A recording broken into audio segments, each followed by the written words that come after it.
పుష్ప సినిమాతో దేశవ్యాప్తంగా ఒక సెన్సేషన్ క్రియేట్ చేసి అల్లు అర్జున్ను ఐకాన్ స్టార్గా మార్చాడు సుకుమార్. తన నటనతో దేశాన్ని షేక్ చేసి రికార్డులు బద్దలు కొట్టాడు. ఈ సినిమాతో ఉత్తమ జాతీయ అవార్డు కూడా అందుకున్నాడు బన్నీ. తెలుగులో ఈ అవార్డు అందుకున్న ఏకైక హీరో అల్లు అర్జునే. బాహుబలి తర్వాత సెకండ్ పార్ట్కు అంత క్యూరియాసిటీ క్రియేట్ చేసిన సినిమా పుష్ప 2. మరి ఈ సినిమా ఎలా ఉందనేది ఇప్పుడు చూద్దాం.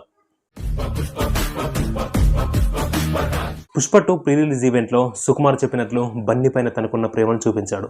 అల్లు అర్జున్ కనిపించిన ప్రతి ఫ్రేము అభిమానులకు పండుగ చేసుకుంటారు. బన్నీకి ఇచ్చిన ఎలివేషన్స్ మామూలుగా లేవు. హీరోయిజం ఓ లెవెల్లో చూపించాడు. ఈ చిత్రంలో అల్లు అర్జున్ నటనకు ఎవరైనా ఫిదా కావాల్సిందే. ఫాద్ ఫాజిల్ అల్లు అర్జున్ మధ్య వచ్చే సీన్స్ అన్ని 1000 వారాల పేలిపోయాయి. రష్మిక కూడా స్క్రీన్ ప్రెజెన్స్ ఎక్కువగానే ఉంది. వీరిద్దరి మధ్య వచ్చే రొమాంటిక్ సీన్స్ బాగున్నాయి.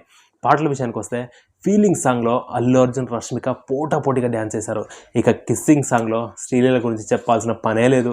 అల్లు అర్జున్కి పర్ఫెక్ట్ అనిపించుకుంది. ఈ 2 పాటలకు థియేటర్లు దద్దరిల్లిపోయాయి. యాక్షన్ డోస్ గట్టిగానే ఉంది.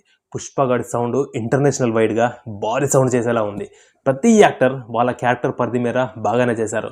డిఎస్పి చెప్పినట్లు ఫస్ట్ హాఫ్ ఇంటర్వెల్ సీన్ అయితే గూస్ బంప్స్ తెప్పిస్తాయి. ఎక్కడ సినిమా సాగదిస్తున్న ఫీలింగ్ అనిపించదు. ప్రతి సీన్ ఇంట్రెస్టింగ్గా ఉంది. ట్రైలర్లో చెప్పినట్టు పుష్పగాండి బ్రాండ్ అన్నట్టు అల్లు అర్జున్ అనే పేరు నేషనల్ వైడ్గా బిగ్గెస్ట్ బ్రాండ్ అయిపోతుంది. పుష్పగాడి ఫైర్ మాత్రం గట్టిగా సౌండ్ చేస్తుందని చెప్పాలి. 500 కోట్లతో తెరకెక్కిన ఈ సినిమా రిలీజ్కు ముందే రికార్డ్స్ క్రియేట్ చేసింది. 1000 కోట్లు కలెక్ట్ చేయడం అంత కష్టమేమి కాదు. అంతకు మించి వైల్డ్ ఫైర్లా ఉండబోతుంది ఈ కట్అవుట్. వీడియో నస్తే లైక్ చేయండి. సినిమా ఎలా ఉందో మీ అభిప్రాయం మాకు తెలియజేయండి. కామెంట్ రూపంలో మాకు తెలియజేయండి. వీడియో నస్తే లైక్ చేసి for more updates please subscribe to Tollywood cutouts. Thank you.